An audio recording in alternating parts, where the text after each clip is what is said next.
What's up, guys? Okay, so we got some intel. So just to back up a little bit, the Grove Church here in Chandler, Arizona, they made a post calling out for the general public, anybody online, to come and take these people home with them. So we emailed and we asked questions. We wanted to know what was the process for volunteering and hosting these families. So when we sent the email, they responded back with, get here early and you get your first pick of migrants. So like it's a drive-through and you can, so we have the information and I just kind of wanted to read it to you guys. So how to host a host family, or how to host a migrant family. Due to the nature of this opportunity, it is impossible to know exactly how many families we will need hosting and what the composition of these families will be. In our brief experience, the people we have hosted have primarily been single parents with a child. Okay, the family compositions are typically a father and a child. That explains why we're seeing the men, mostly men, typically a father and a child, or a mother and a child. A few times there were more than one child, but never more than two. The ages of the children were primarily early elementary school through teens, although we have hosted one baby and a few toddlers. We understand that you may have specific family compositions that you would prefer to host, and we will do our best to accommodate a case-by-case basis. This opportunity is completely voluntary. If at any time during the process you feel uncomfortable in hosting, please know that it is okay to change your mind. If you choose to step into this amazing adventure, the Grove will need your name, phone number, email address, and the church organization you are associated with. So again, guys, all I did was email and say I'm interested in helping. I gave a phony name and I was told to come down and take my pick of which migrants I wanted to take home with me. Took it down a little bit. So, number one, host family expectations. Day of arrival at the Grove. You must come to the Grove in order to host a family. Once you arrive at the Grove, here's what you can expect. Homeland Security will transport the immigrant families via bus from the detention center to the Grove. All of these immigrants have legal documents allowing them to be in the U.S. at this time. Baloney. What they have with them is a slip of paper telling them to report to the ICE, to their first ICE office that they get to. They will be served a hot meal, invited to shower, and to shop for clothing and other items at our donation center. Completing meal service and shopping can last between 1 to 2 hours, depending on the number of people being served. You may choose to arrive at the Grove early to volunteer in these activities before taking your guests home. Or if you choose not to volunteer, you may arrive 1 hour after their expected arrival time for family assignments. Upon your arrival at the Grove, you will be asked to check in, at which time the Grove staff will ensure we have your correct contact information. In other words, whatever information you give them. Once you have checked in, we will begin the process of matching you with your family. Many of the immigrants, illegal aliens, will be wearing an ankle bracelet to allow ICE to track them. Please make sure that they have an ankle bracelet charger with them prior to reporting to checkout. Prior to leaving the Grove with your family, you must report to the checkout area, as the Grove will need to ensure that the migrants have their required paperwork for travel to their sponsor or family member's house and their ankle bracelet charger if required. Paperwork must remain in their possession at all times. They will not be allowed to travel without it. It is very important that you understand their travel arrangements prior to leaving the Grove. Their destination will be their sponsor in the U.S., who is usually a family member. The sponsor typically does not know when the migrants will be released for travel. Travel arrangements are typically taken care of prior to the families being released to the host families. In some instances, however, travel arrangements may still be pending and the host family will receive the information at a later date. So basically, you take these people home and there's no telling when they're leaving. If you have concerns regarding travel arrangements, we will have volunteers to help. There will be translators on site to assist you with communication as needed. As a host family, you are responsible for transporting your migrants to your place of residence. Note, if you have a car seat, bring it with you. Okay, host family expectations once home. Host families are responsible for the safety and well-being of the families they are hosting. It is suggested that someone remain in your home with your migrants for the duration of their stay. If for any reason you need to leave your families alone in your home, please be aware that you do so at your own discretion. Length of stay. Generally, the majority of our families have bus rides scheduled and depart within the next day or two. In very few cases, families stayed 3 nights. Some families do travel by plane, but that is rare due to the cost of plane fare. How are they traveling by plane? Communication. The vast majority of our families speak Spanish. If you do not speak Spanish, downloading a free app on your phone called Google Translate works very well. Shower and a bath. You can expect that your guests will be in need of a shower or a bath when they arrive at your home.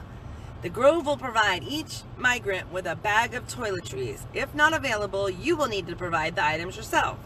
Many of our hosts pay to visit the dollar store to purchase toiletry items or purchase travel-sized toiletries at Walmart.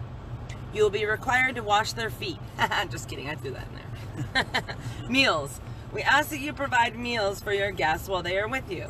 Previous hosts have found that the following food items are popular with the migrants: rice, beans, chicken, tortillas, all types of fruit, eggs, breakfast, meats, cookies, and ice cream.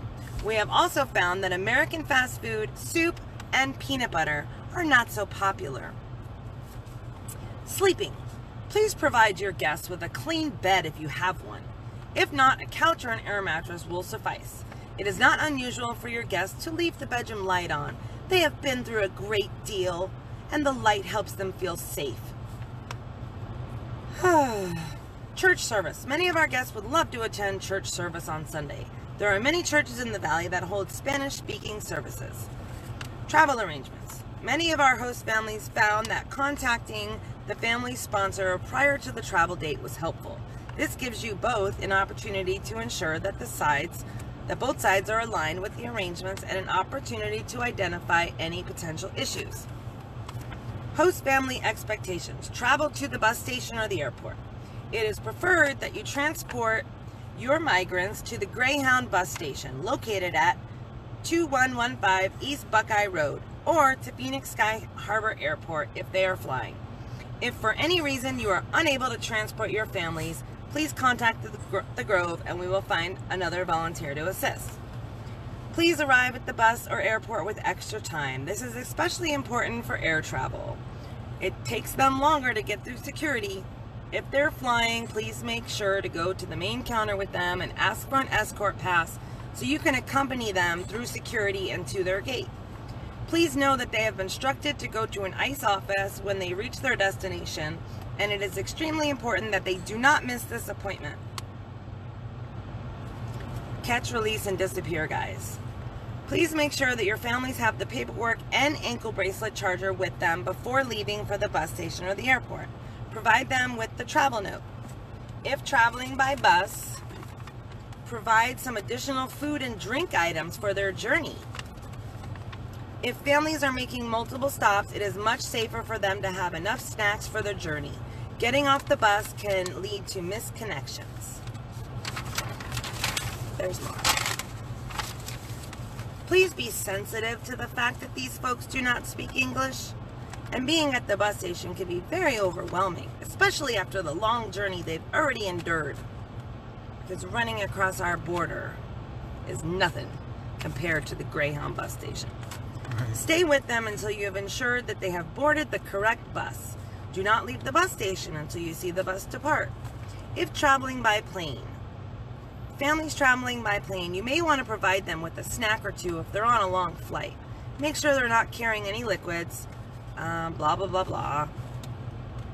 I'm just going to kind of skim this other crap. Airport. Please do not leave the airport unless you ensure they have boarded their plane and taken off. Additional helpful information. The Guatemalan consulate in Phoenix is a great source of information if you encounter challenges. Now let's back up a minute. Do you guys remember who's been photographed with the Guatemalan consulate? None other than Magdalena Schwartz. Some hosts have purchased cell phones for their families. Phones can be set up in Spanish, automatically adjust to local time, and provide them with a method of communication. Some host families have provided cash for their travel expenses. Some families were not able to find clothing that fit at our donation center, so some families took a trip to Goodwill to purchase clothing. You can go online and download coupons to help with expenses. Please be alert.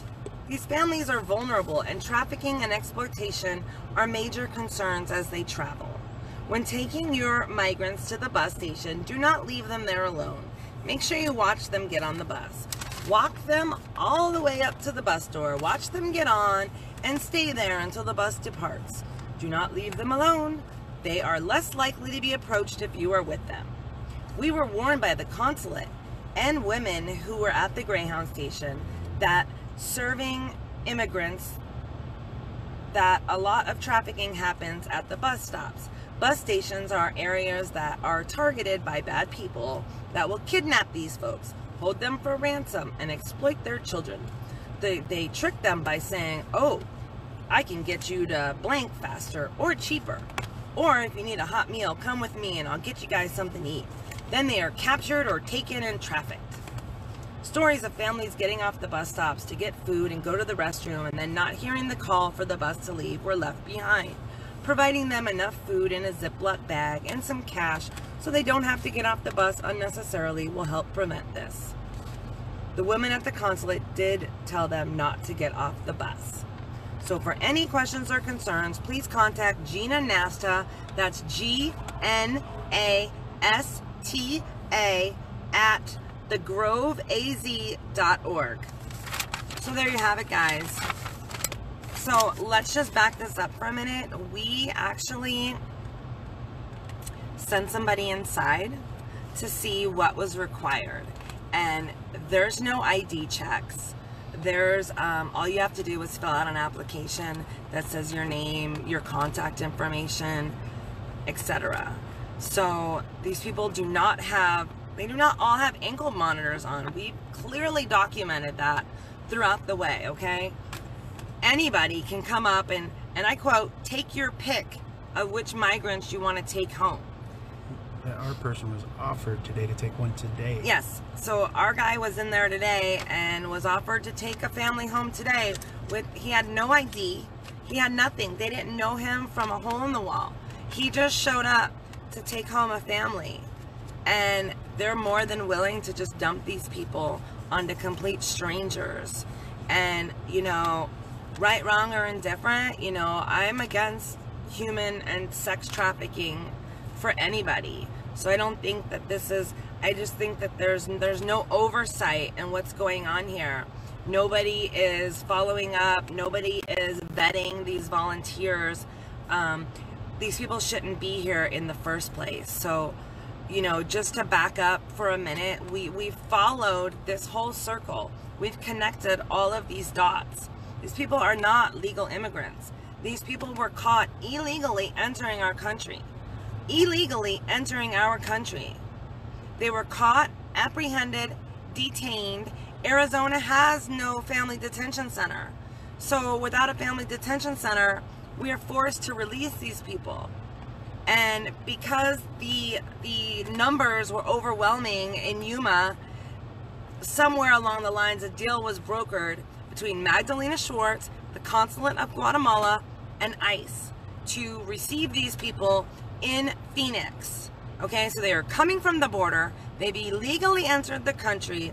They've been detained, apprehended, detained, photographed, and then driven to these churches by these DHS buses. There is no DNA done on these children. There is no way to confirm that these children belong to these adults. And then from there, The churches are just putting an all call out on Facebook, a public Facebook post for any and anybody to show up and take these people home. Show up early and you'll get your pick of which migrants you want to take. I'll take 1 Guatemalan and 2 little Hondurans, please. Hold the anchor, babies. Come on, guys. This is out of control. And this is going on nonstop, round the clock, all day, every day. I urge you all to please contact your representatives. Contact your U.S. representative. Debbie Lesko is on the DHS committee. Let them know that what we are seeing here is not okay. And this needs to stop. So thank you guys. Thanks for tuning in. Thank you for sharing. If you're not liking and following this page, as soon as you're done with this video, go up to the top, AZ Patriots, click like, follow. Love you guys. And I'm buying a drone this week.